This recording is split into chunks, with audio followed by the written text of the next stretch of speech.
Good morning, good morning, good morning. I know I'm late, but I'm live. And what I'm trying to do is print this up so that I can read it. And then I will be able to look at everything, I guess. Let me see. I don't need this page. Whatever. Just print everything. What? Okay. Okay. So where are we now? Oh, so yeah, I'm sorry I'm late. This is breakfast after breakfast with my brother. I'm going to be reading. I'm printing it up right now. I'm going to be reading my story, Beginner's Guide to Time Travel, and chapters. What is it? 17 to 18. I wrote things down. I'm learning. It's taken me a while, but I'm learning. I should have got this ready before I left, but hey, I like to do things, yeah, bad. So let me see. Looking out the old weather window, well, I don't have to because I know it just started drizzling, just a little bit, which is good because we were having a bit of a heat wave, but it's been a week, and now we're not, so that's cool. Nice and comfortable outside. I think about 18, 19 degrees, which I kind of like. And look at that. Blank page. Blank. That's not good. And this is all backwards now, isn't it? Oh my God. What the hell? What the hell? Holy smokes. Oops.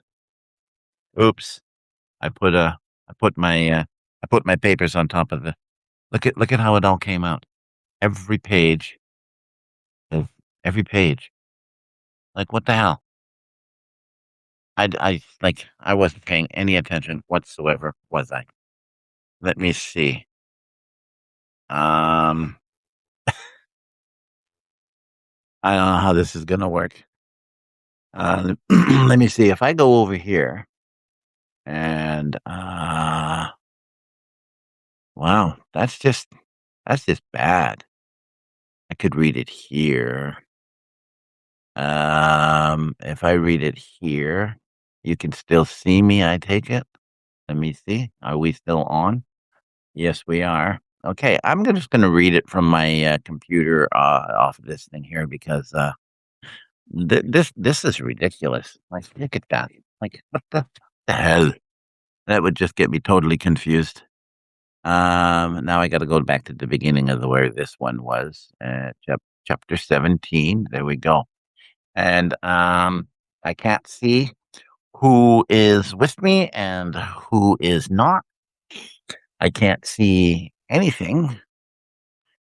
Well, maybe I'll be able to. No, I can't do that either. Damn. Okay. We'll just oh, there we go. We'll start. Let me see. First I have to check and see if I have I can no, I can't do that. Can I? I have an iPad here. No. Don't do that. It's not gonna work for me. And um I don't know where I am. Do. Um Didn't even write down that I was going live because I was like, distracted. Okay. Oh, look, I got a new subscriber too. Imagine that. I got him live. Is it live or is it Memorex? Okay, so I'm going to read, and I have 4 people. Well, 3 people. Okay. Okay. We can see everything is cool. And I'll just delete this one because I don't know what the hell that one was. Okay.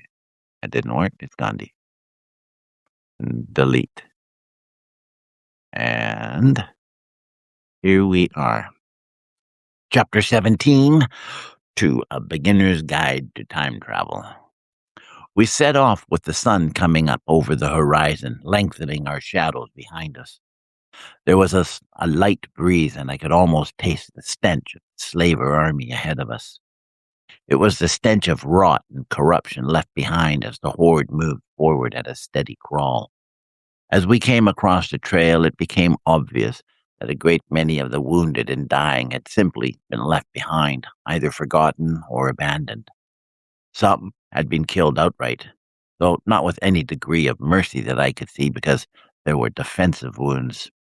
There were defensive wounds that they obviously tried to fend off their attackers, where most had been left to die in agony, like there was a lesson there to be taught.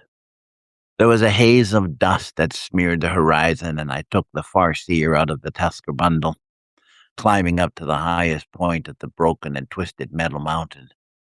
I was unable to see anything, but I did have an idea of the size of the army. It was a solid mass of darkness spanning the width of the horizon.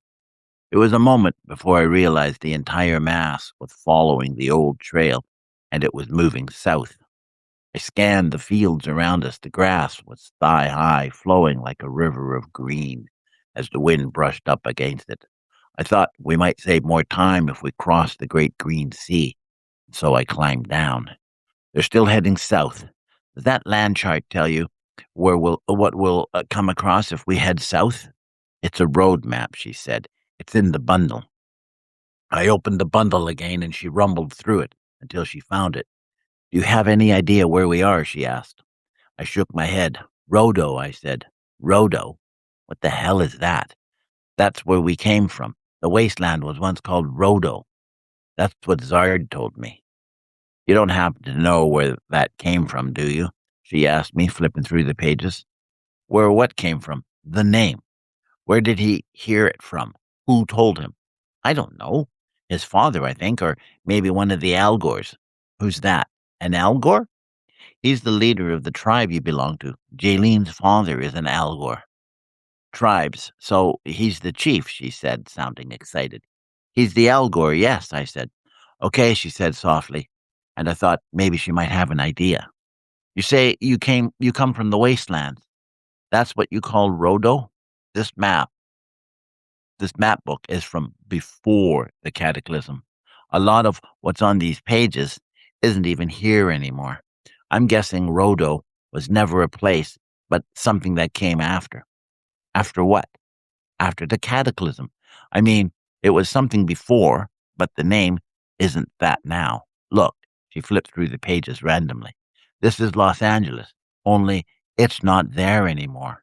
It broke to pieces on the span of 3 years and was buried under the rising waters. In fact, it's probably 100 feet underwater.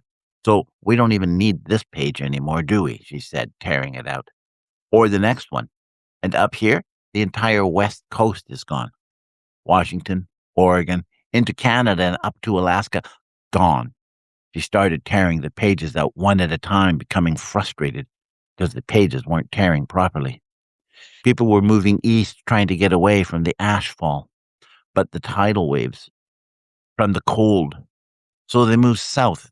If they survived the initial blast, they tried coming through the mountains. The Vandals, I said, except that they weren't called that back then because they weren't formed yet. But something was there before.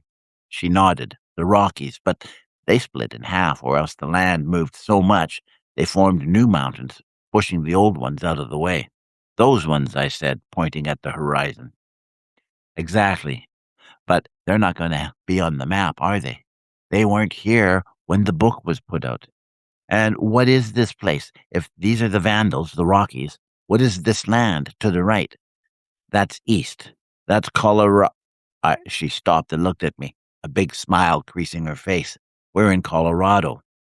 What's that? It was a state. Just a way of knowing where you are. We're in what used to be Colorado. Rodo. She dropped the chart and sorted through the Tusker bundle, bringing out the seeker. She lifted the small lid and looked at the dial. We're going south, like you said. All we have to do is find a road sign, and we'll have an idea of where we are. Not that it'll do us any good, but it might help us figure out where we're going, where the city is, or maybe which city it is. And where do you expect to find a road sign? I laughed. They're never around when you need one. A road sign. She looked around, digging her foot into the soil. This should be all scrubland, she said, looking at the map. For a moment, I thought she was talking to herself. I guess all that volcanic ash and snow changed everything for the better. I imagine all the death around here brought new life. Nature's fertilizer. What are you talking about? If there was anything laying around on the ground, it's long gone. Anything that might have been buried here 300 or whatever it was years ago will probably be buried under 3 feet of ash. So you still don't know where we are, I said. No, but they often name bridges.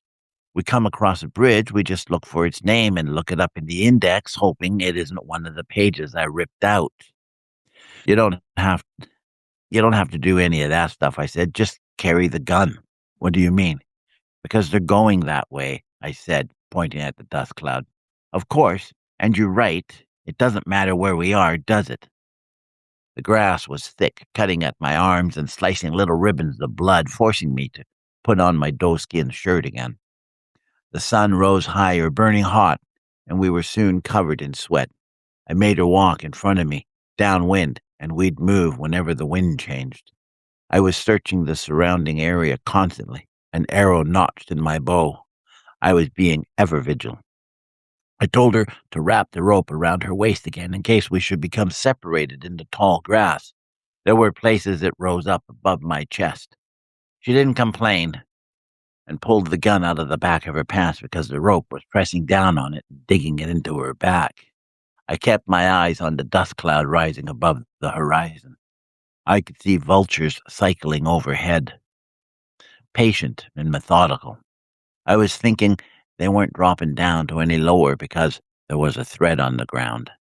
I caught a scent on the wind and stopped. She kept walking until the rope pulled tight, then turned to look at me. I was searching the grass around us, and when she went to speak, I held my hand up, silencing her. She grasped the gun in both hands, and I heard an audible click as she released the safety. I could see the grass moving ahead, slowly, in the opposite direction of the wind. We were being stalked. Flatten the grass out as far as you can, I said softly. Flatten it? How? Roll on it. We're being stalked, and I want room to react. We won't be able to do that with the grass as tall as it is. Do you see what it is? I shook my head, listening. I could hear the soft footfalls of something big. The fact that I couldn't see it only proved to me that we were its intended target. I waited as she rolled on the ground, pushing the grass down for 10 paces all around. I pulled the rope tight and motioned for her to stand close to me.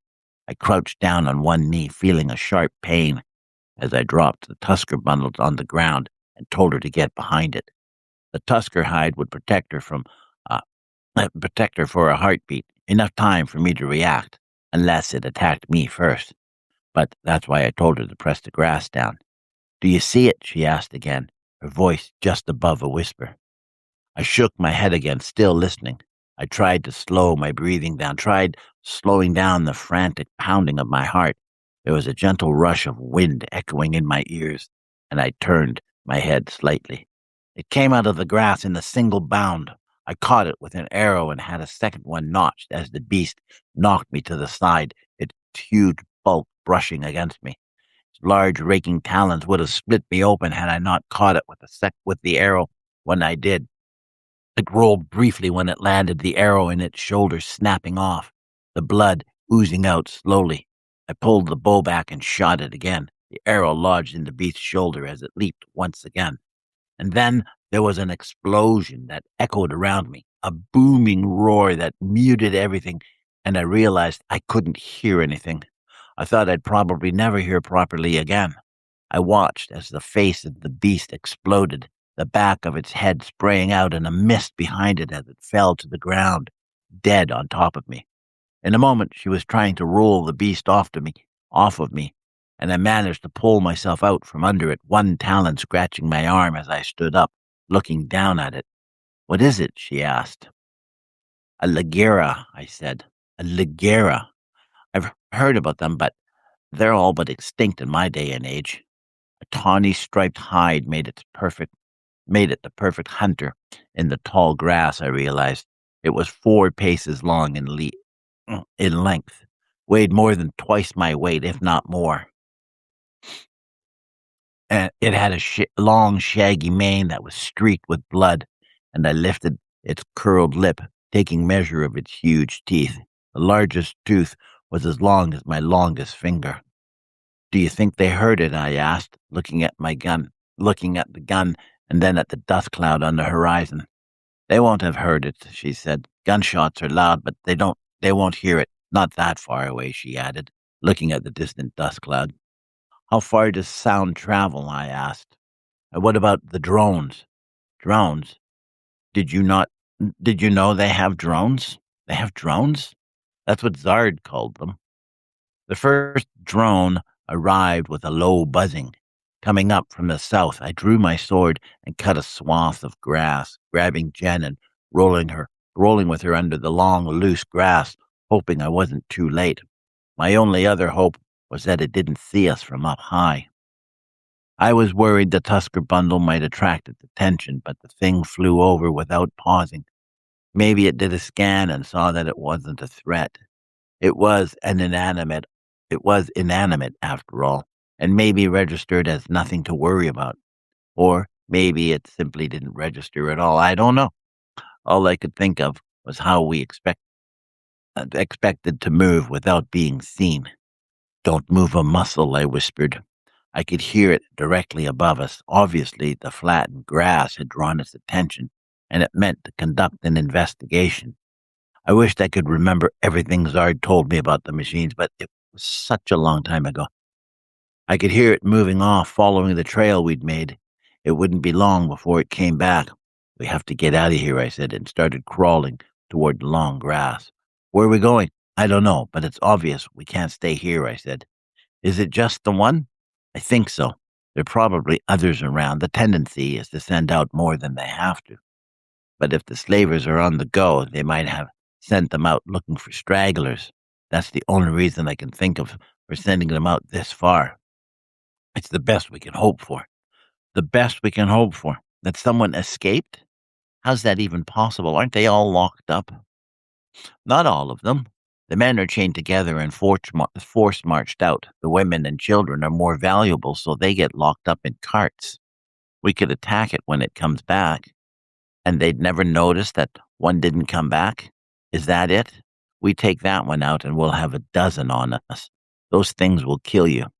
You forgot to mention that part, she said, but what if it malfunctioned? Better yet, what if they think the Lagira killed it, and it killed the Lagira? What are you thinking? I asked, looking at the dead beast through the grass. If we take it out and set it down beside the Lagira, they'll think it was knocked out of the air before it got too close. You think that will work? I was skeptical, and I'm pretty sure she could hear it in my voice. It's either that or we lay here and wait for it to leave. How long do you want to wait? The longer we have to stay here, the more our chances of being discovered. My point exactly, she said. As plans go, it's not very good, I said. For one thing, how do you expect us to take it down? I told you it's armed. How did you do it before? What makes you think I've taken one down before? I said, remembering the drone attack on our camp. It was pretty well after that when everything went south. Either you or someone you know has taken one down before. Zard took it down the first time, I said. I wasn't there, so I don't know how he did it. But you did it as well. Zard brought me out to look at it after. He wanted me to know its scent. It's the machine. It doesn't have a scent. Everything has a scent. How do you think I knew we were being tracked by a Lagira? I could smell it. You're never going to know one of these things are coming. They're too high off the ground for you to smell. They come in low when they attack. If you're downwind, you can smell them. It's unlike anything else. They have something in them that blows air. Fans, she said. Fans? Okay, but there's a stench to it, like the smell of a lightning strike or when a summer rain washes over the land. It's different. Everything about it is different. So you can smell it now? Can't you? I was wondering, but she shook her head. Maybe it's the fact that you're so relaxed. Obviously, you can smell it and it's not a threat to us. So we have to come up with a plan. You say it shoots. What does it shoot? Light, I said. She sat back and nodded. Lasers, probably high intensity beams, she explained. They usually come in bursts, I said, 5 or 7 of them, I don't know. They come so fast, it looks like one continuous blast. There's no taking out something like that, she said. Not by yourself, no. But there's 2 of us, I said. Indeed, there was, I thought. I started to think of a plan. We were still tied, and I nodded to myself. That was a good thing. We could communicate with just a tug on the rope. We could be across from each other. One could distract the thing while the other one tried to shoot it down. It was a small target, and it wouldn't get any bigger because it would be chasing one of us down. It'd be moving away from the shooter. Do you think you can shoot that thing? I asked. It was the obvious question to ask. It was all well and good, as they like to say, she couldn't hit some. But if she couldn't hit something that small from 30 paces, I'd have to take the shot with the longbow. It wouldn't be an easy shot to make. Can you? I asked. I think I may have hissed it at her because she drew back, and then she looked out into the distance, watching it hover far away from us. She looked at the gun and then turned to look at me. There's a lot of things to take into account, she said. Maybe it'll leave and we won't have to do anything. Maybe, but can you do it? I said. This thing hasn't been properly sighted, she said, looking down at the gun. You took off the top of that Ligera's head. That wasn't an easy shot to make. Were you aiming for it? And that made all the difference, didn't it? If she was aiming, she'd make the shot. She nodded. I poked my head up over the grass. I could still see it hovering in the distance. I pointed for her to go in the opposite direction. She nodded and crawled the length of the rope. I lifted the rope off the ground so I wouldn't make too much noise. I knew the drone had sensors. I remembered Zard telling me about them. I could smell it as I crawled closer. I looked over at her and she nodded. She was holding the rope up as well. Mimicry is a good thing if you've never hunted for prey before. There was an underlying stench of oil on the breeze, and I thought maybe the drone had dropped down dropped down low for a moment before. If I stood now and took the shot, there was a good chance I might hit it, as long as she understood. I tugged on the rope and she looked at me. I pointed to myself and she nodded. She dropped the rope slowly and then got up on one knee. I looked at her and she nodded. I counted down with a nod. I stood up and she stood up at the same time. I let the arrow go. The drone almost looked as if it hesitated. I don't know if what I saw was real, but it looked as if the thing had been startled by my appearance. And then she dropped to one knee and fired. Chapter 18. There's that smell again, I thought. You hit it, she said, and I nodded. But so did she. It looked shredded. I picked it up and carried it back to where the Ligera was lying. I wiped blood on the drone and then dropped it, placing one of the Ligera's large paws on top of it. All I was thinking was that I had to make certain that it looked natural. I stuck my dagger into the drone's seam, and oil gushed out, dropping on the Ligera's fur and staining it. I took a step back, looking at where it lay. It wasn't the most convincing death scene I'd ever come across in the wild, but it might be enough to confuse some of the other drones should they come to investigate. I picked up my longbow. Let's go, I said, picking up the arrow and slipping it back into my quiver. We made our way back to the Tusker bundle, and I picked it up, throwing it over my shoulder and slipping my arms through the loops. With any luck, we could be well underway before another drone showed up to investigate. Spread out and drop the rope down. Hopefully, it'll pull the grass up a bit, and we might be able to buy us some more time. Those things aren't made to track, so they won't see what you or I would. And what's that? That the grass has been obviously disturbed. How much time do you think we'll have before another one shows up? Hopefully we'll be long gone by then. All we can do is try to make it to the tree line. It shouldn't take us that long. And then what?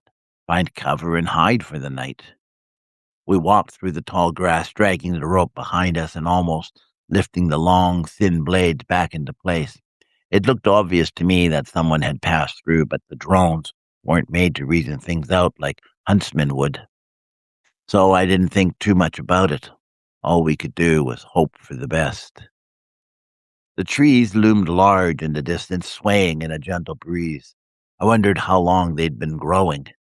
They didn't look like old and haggard. They didn't look old and haggard like the trees I climbed in the foothills of the Vandals. Their trunks were tall and slender, the nearest branches high and out of reach. The trees were close together, and as a result, the forest was lost in shadows. I wanted to be certain we were far enough under cover before we stopped for the night. I told her to pick up whatever firewood she could along the way. I was hoping we might find a natural lean-to where we could make a proper camp. That way, when I tied the tusker hide into place, the drones would be unable to see us or detect us. The sun was low and the shadows long by the time we finally had a small camp made. I started a fire, found a large hare, and soon had it roasting on a branch I hoped wouldn't burn through. It was the first taste of good food we'd both had in days, it seemed. Okay, Ricky. I wish I could, but I don't know what he's going to say or do from one moment to the next, I said. It's not like I'm a mind reader. But you're in his head, she said. And to be sure, I am, but that doesn't mean I can tell him what to do or think, does it? Just as much as he can't tell me what to do or think. I can see what he's going to do when he does it. For instance, I watched him taking aim and release the arrow at the same time. But it was done as more of a reflex than a conscious reaction. He always has an arrow ready and notched when he walks. He's not one to be caught unawares. He can smell the scent of animals on the wind, the acrid stench of hide, like a wet dog coming into a room and shaking itself. I can't tell him what to do, I said again. I just want to know what he's thinking, she replied. Why? What if he doesn't do what he's supposed to do, she asked, and I laughed. And what exactly is he supposed to do? He wants to rescue his wife, and I suppose her father, who's my father, which is an idea I don't think I'll ever get used to. But he has his own idea of what needs to be done, and to be honest, I can't say that he's wrong. How can you say that? Why? What are you trying to tell me? We have to get you free of his mind. And to do that, we need his wife, I pointed out. Remember? Or did you forget that part? I don't know how to do it, she said after a moment. You don't know how to do what? Separate us? She nodded. Because you don't have the bracelet, I said. Yes, because I don't have the bracelet, she said.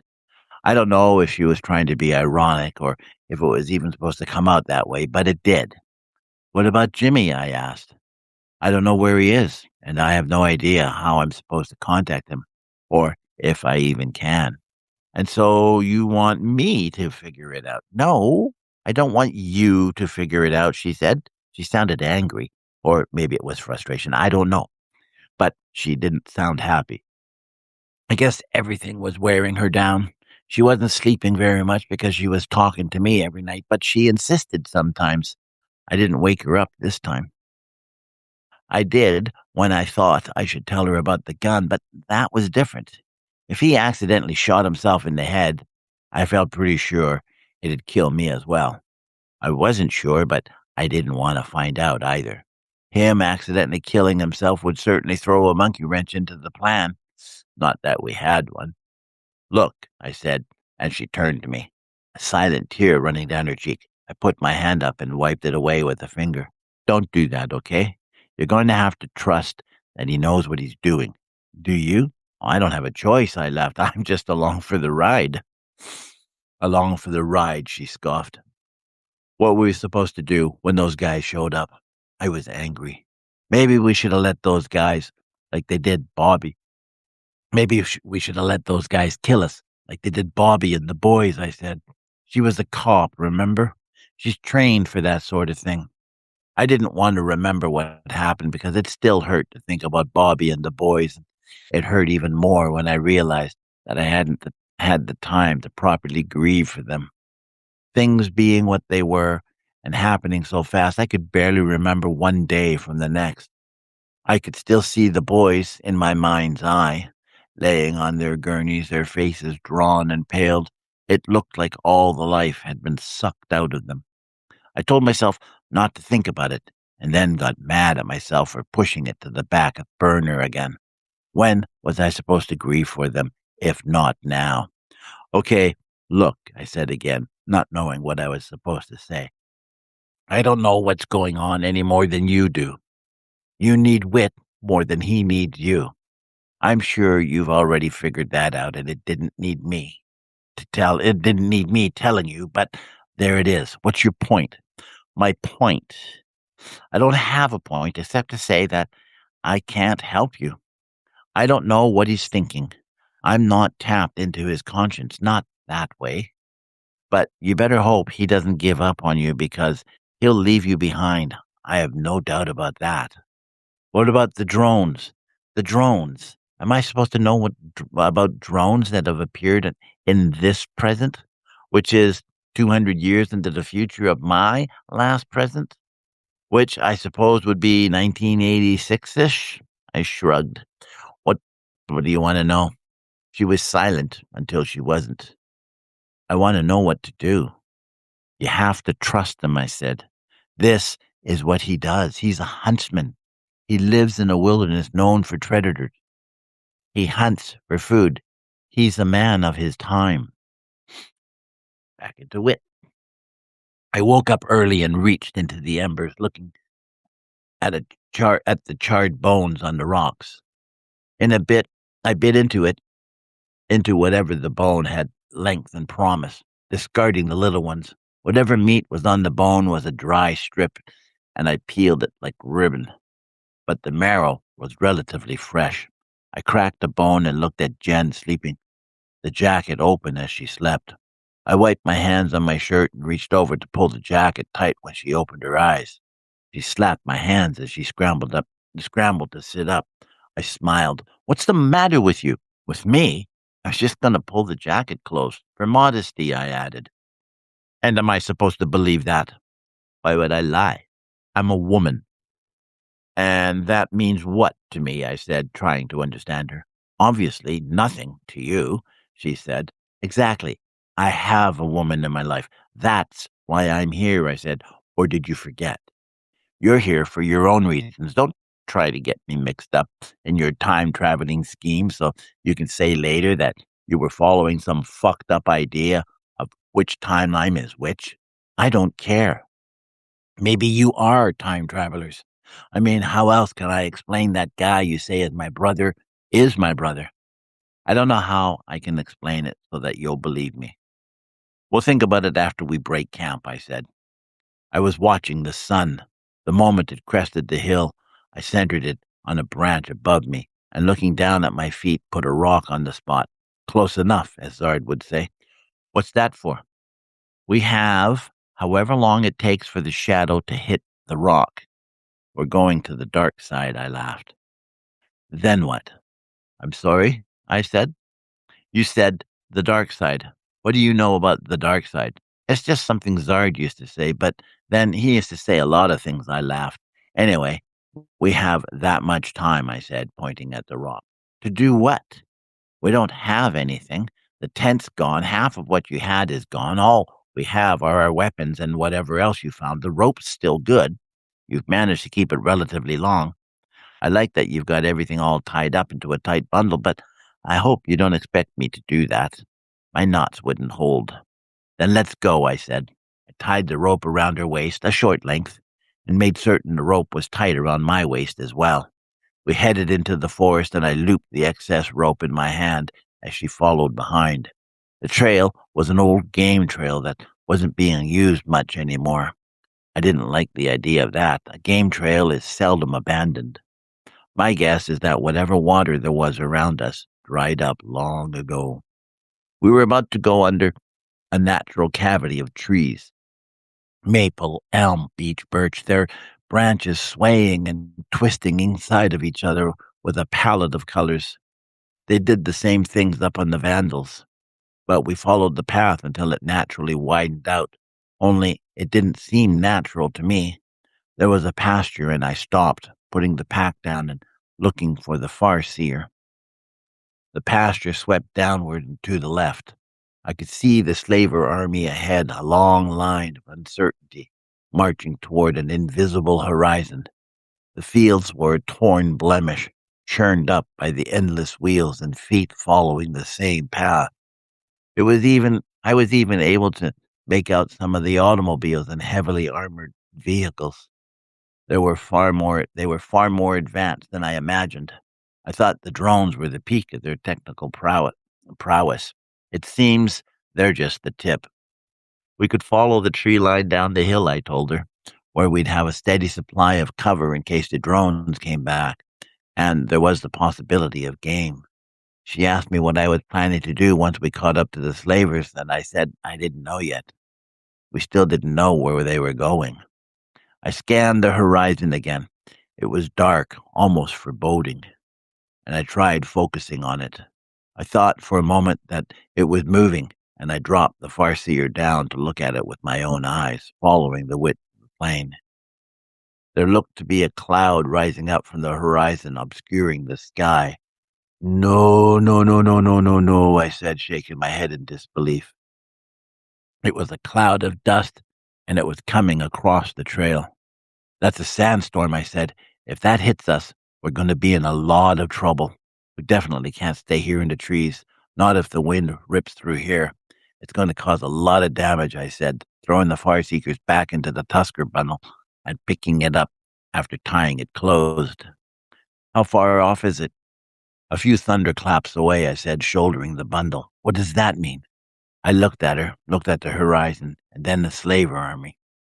I wondered if they'd noticed it yet. How could they not, I asked myself. When there's a thunderstorm, you count between the thunder and the lightning. No, wait. If you see a flash, then you count. If you can't count to 30, you'd better find shelter. You don't sound too sure about it, she pointed out. I don't think it matters at this point, do you? I said. I started down the hill at a steady, loping trot, looking over my shoulder every once in a while to make sure that she was keeping up, and then turned my attention to the trail ahead of us. The fact that it had widened told me that it was probably an old road. I didn't know if it was the type of road that ran through the empty countryside or one of those roads that bisected the ancient cities. I'd come across both types in my wanderings. If it was a road that ran through the empty countryside, there'd be little hope of finding any protection. If it was the kind that bisected a city or a town, there'd be gullies and openings we could use for shelter. I looked over my shoulder again to see how she was doing. I'm not about to lose you now, she said. There was a desperation, but there was a depression in the land once we reached the bottom of the hill, and I followed it. I heard a metallic echo and stopped, putting my hands up to stop her from running into me. I looked at the horizon and then turned to look at her. She was bent over, trying to catch her breath. Did you hear that? I asked. Hear what? 4 paces behind her, there was a noise. Something's not right, I said. What was it? Something metal, I said. Metal? I pulled my sword out and started poking the tip into the ground, following my footsteps as much as I could, when I heard it again. There. Did you hear that? She nodded. I cut into the soil, a hand's width down, pulling the top layer off, and then stabbed my sword into it again. I cut down again as she fell to her knees and started scooping the dirt out as I sliced the soft ground. I found it, she said. What is it? I asked, looking up at the horizon again. The cloud was massive now, the whole width and breadth of it blotting out the sun. I looked at the slaver army ahead of us. They'd finally recognized the danger. Some of the vehicles were leaving, scrambling over the countryside in a mad attempt to escape the coming onslaught. I looked down at the metal lid. What is it? It's exactly what we need. We have to lift it up and get inside. Inside of what? It's part of an old sewer system. It's a tunnel, she said, when she realized I didn't understand what she was talking about. Can we get inside? If we can get the cover off, she said. How do we do that? We have to lift it. And you think that's going to work? Do you have a better idea? I looked up at the oncoming storm and shook my head. That's it. That was it. Chapter 18. And I'm back. Holy smokes, look at that. I got like 10 people. Unbelievable. Yeah. So that was what do you call a beginner's guide to time travel, and it's getting interesting, isn't it? Well, in my opinion, but what do I know? Oh, I can't move that away. Silly me. That was my microphone, and at least I turned it on too. Oof, thank goodness. That coming to an end. This is June the 30th. Tomorrow is Canada Day. And that should be a lot of what do you call it, celebrations and stuff going on. Lots of fireworks and all sorts of stuff like that. It's it's a big time. Oh yeah, they have it down in the States too, sort of. We'll see how that goes. I'm kind of curious. I'm not going to say anything, but I'm kind of curious. And so let me see. What am I doing now? Oh, yes, it's the wife's day off today. The wife has the day off. So I don't know what we're doing. I just told her that I had to do my reading after I had my breakfast with my brother. And that was fun because the waitress keeps asking me when I'm going to bring in the camera and do a live recording from the restaurant. And the more I think about it, the more I like the idea because I tell you, she's funny. And what did she say today? She said it's the first time that she's not had acrylic nails since COVID. Then she said it was in 2018, and I said no, COVID was 2020 because that's when our mother had died. And we were still able to visit her in the hospital. And shortly after that, you couldn't. So that's what we based COVID on. And she went, "Oh, okay, 6 years only." Like, wow, it seems a little excessive. Yeah. So now she doesn't have acrylic nails; she has her regular nails. So she showed us. We're like, wow, yeah, stuff like that would be priceless. I tell you, because we couldn't stop laughing. 'Cause she's just, she wants to be part of the group, I guess. I don't know. But we're the only ones in there at that time of the morning, and people start showing up after. So I'm thinking after breakfast with my brother will soon be after I finish reading this, and that will be probably end of July. After I start reading this, it will be breakfast with my brother, and that's going to be a shit show. Literally, we don't stop laughing sometimes. It's just we giggle a lot, tell dirty jokes, and then we have our waitress who is always poking her head in. She said, "Well, I'm bored." It's like, "I'm sorry, it's your job." And she won't give us our food when we want it. She gives it to us at a special time. She's like that. She's like Carla in Cheers. Really, she is. She's like Carla in Cheers. She just gives us what we want when she wants to give it. Like, wow. And then I told her, I said, well, you have to no, we have to order by 9:30 minimum so I can get home and do my reading. That's when she says, bring it here, bring it here. She's been saying that constantly. So now I'm going to, and it's going to be fun. That's, I think July 28th. It will be my last reading here. I think. I don't know. I have to check it out. I mean, look ahead. So that's, I can scratch off these dates, I guess. Let me see. June 15th is done. Yeah, I have it written down.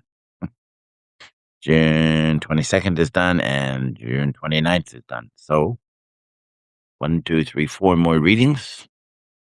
Let's take a look and see where that goes. Oh, where is it? Where is it? Okay. If I just go to the end and find the end, epilogue, that's the end. And this goes up to chapter, I'm hoping it's 26. It's a lot of pages here. Holy smokes. 400. It's only 93,000 words, though. But this is double spaced. 31. Oh, I made a boo boo. Okay.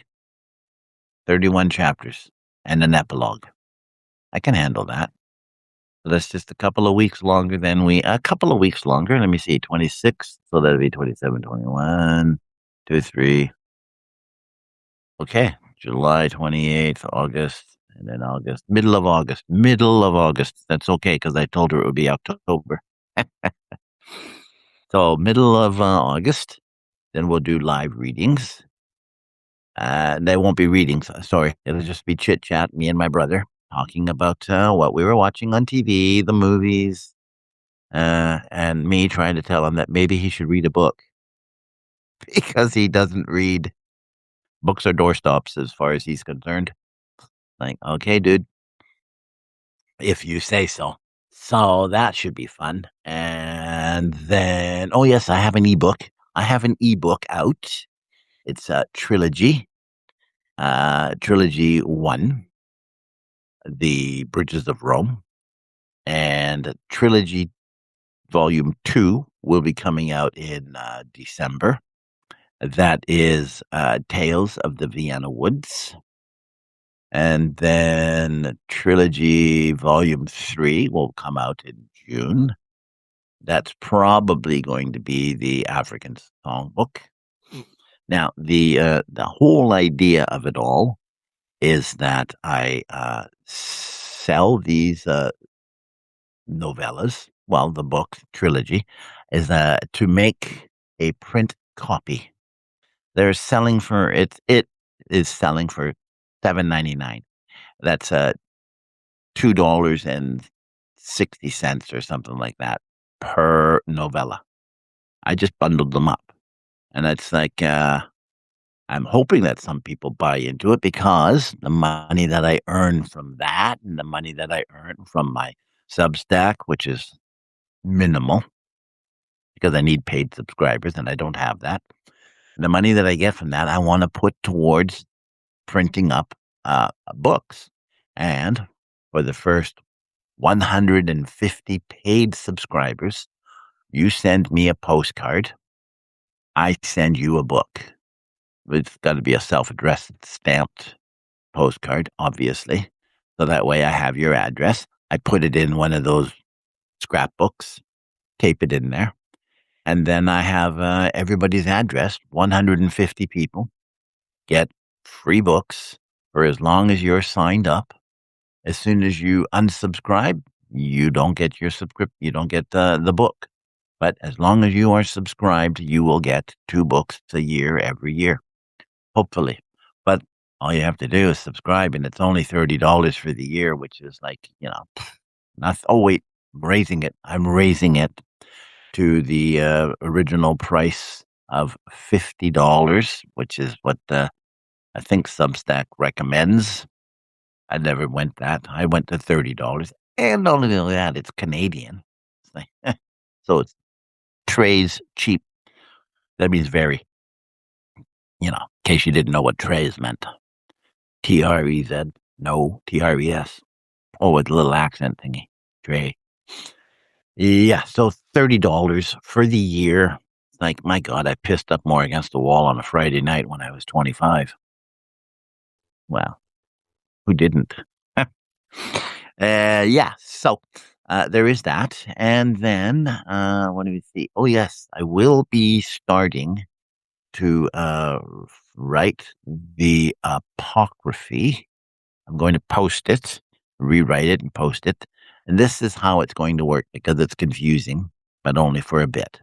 I'm going to put the first 15 chapters, like everything else, will be free, except sort of yes and sort of no. What I'm going to do is I'm going to put the first chapter out on a Monday, and then I'm gonna put out a second chapter on a Friday, and the second chapter is going to be paywalled.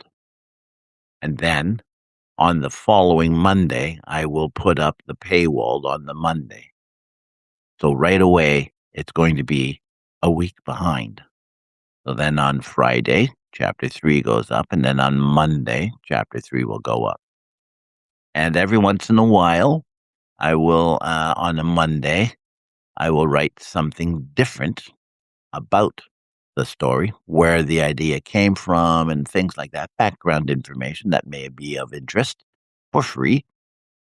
And then back to Friday, where I read chapter 4, and then back to Monday, where I would read chapter 3. I mean, present, not read. I'm not reading them. I'm just like print stuff. And then like that until I get to chapter 15, where everything goes behind the paywall for $30 for the year, which gives you still 2 free not ebooks, printed up books, because hopefully by that time, with the 150 people, I should be able to print up my books on a regular basis, which is the whole idea behind the thing. Everybody's signing up for money. When they sign up for paid, gets to have free books. Well, it's not free, you're paying for it, but I mean, like, come on, it is dirt cheap. And sometimes some of the stories, the novellas, are actually little longer than the novella length, so it would be considered a short novel, but I'm still putting up 3 at a time. It'll always be 3. It's always going to be called a trilogy, and there's not going to be any cover pictures, hopefully, because that's what I want. I just want one cover, one color. The first one is kind of like a movie color. The second one will be British Racing Green, because I used to own a TR6, and it was British Racing Green, and I like that color. The third one is going to be black. And then I don't know what the fourth one is, because but should be it should be interesting. It's like, and then I'm going to be still doing my poetry reading on Thursdays, and the live this on Tuesday with my brother. That should be the fun one. And yeah, and this grow. And if I can get more money happening and coming in and things, I can start buying more time on the what do you call it, the AI, and make movies and commercial thingies, and broadcast my BTC-TV channel 13 in Vancouver. Because the whole idea with that is that I want to get a bit of time gathered up where I have at least 8 hours of television time, and then broadcast my television network at the end of the year. Hopefully. Yeah, I'd like I just want to experiment. I want to be a creator. I want to create shit. I don't, like what I used to do and what I do now. It's a total 180, because I used to work in a sawmill where I, did shit. And now I write. But every time when I was in the sawmill, all I ever did was bring my papers in and sit at my job and edit my stuff and write my stories. And I wrote a movie. I did all sorts of stuff and got paid at work. It was great. They let me get away with murder. They did. Especially towards the end, when I was like, driving my machine and things like that, and loading scows and cleaning stuff up. And the boss said, "I don't care what you do, as long as everything is done at the end of the day, do what you want." Like, wow, gotta like that. So I did. Like, I could do the thing is that I sat right in front of his office, and he could see me all the time. And I would just sit on my machine, read a book, smoke a cigarette. All the stuff you're not supposed to do, I was doing right in front of his office. I didn't care. Because other people that did my job didn't quite know how to do it the way I did it, because I knew all the shortcuts and they didn't, because it takes time to learn. You have to work smart, not hard. And I learned the hard way. That's like I learned when my machine I used to get buried every once in a while because the piles would fall. They were big, huge piles. It used to be a cone like this, and then you go around the base, and then as you're going around, the walls get up high, and then every once in a while, a wall of chips would fall, and if you weren't paying attention, you would get buried. And so I got buried a couple of times. And once you get buried, you have to figure out how to get out when you can't see because you're totally engulfed. And you know that if you go straight, that you're going to tip the machine over. So, in order to get out, how do you do that? You go like this. You take your bucket and you go like that, and then you put it down on the ground and you lift and you lift. So you turn the machine like that. Then you drive straight out. Easy peasy. But sure takes you a long time to figure that out. Then you have to get off and clean your machine because you're full of chips. Like, whatever. But hey, those days are behind me now. So now, now I write stories. And I am writing, The Revolutionary, His Wife and Her Lover. I've got, I think, I don't know. Let me see. Where is it? Um, that's not it. That's not it. There we go. I have 33,750. 33,750 words, and I'm thinking it should be somewhere around 48,000. And then that goes into the Tales of the Vienna Woods, and that is with The Bashful Courtesan and Cinderella and Her Sisters. Those are three of the stories. The Bashful Courtesan is out, and Cinderella and Her Sisters is also out. But I think because they've been out for such a long time, they might still be paywalled because in the archives. I don't know. You'd have to go and look. But everything is all there. All my stories are there. What I'm hoping to do is to produce 25 volumes of trilogy, which is 75 novellas, more novellas than novelettes. 75 of them, which will bring me into my late 80s. I mean, I'm 68 now. Like, yeah, I know. Go figure, right? 68 now. So, if I give myself 20 years, well, we'll see. We'll see. It's like 88. Whereas my motto is 85 and out. But if I have something to hold on to, then why leave? Anyway, speaking of leaving, we're now approaching the midnight hour. It is 58 minutes and 15 seconds. I'm so glad you guys kind of hung around and listened to me bullshit, just talk and talk and talk. And when we get my brother, things will be different. I'm thinking I don't know how I'm going to do it. I mean, either bring my iPad or bring my telephone. I have a phone, but it's not a phone. It's just a camera. There's no phone activity on it, which drives everybody in the house crazy because when they say you need a phone, I say I have one. It's like, well. It's like I used to have an iPad, and the iPad was just like the phone. So I'm at work one time, and I told this guy, I said, "Oh, I got an iPad." He goes, "Well, what's that do?" Well, yeah, I mean, he knows what it was. I said, "Well, it just plays my music." I had I don't know, 4,500 songs on it or something like that. I said, "It just plays my music." And then and I said, "I can text with it too." And then I said, "And I can get the internet on it." And he says, "Can you make a phone call? Can you phone?" I said, "No, because then it would be a phone, wouldn't it? It does everything a phone does except phone calls." And he's like, "What a waste of time." I was like, "Oh, well, whatever." Anyways, speaking of wasting time, I've wasted enough of yours. And so for BTC-TV, Channel 13 in Vancouver, and Breakfast after breakfast with my brother.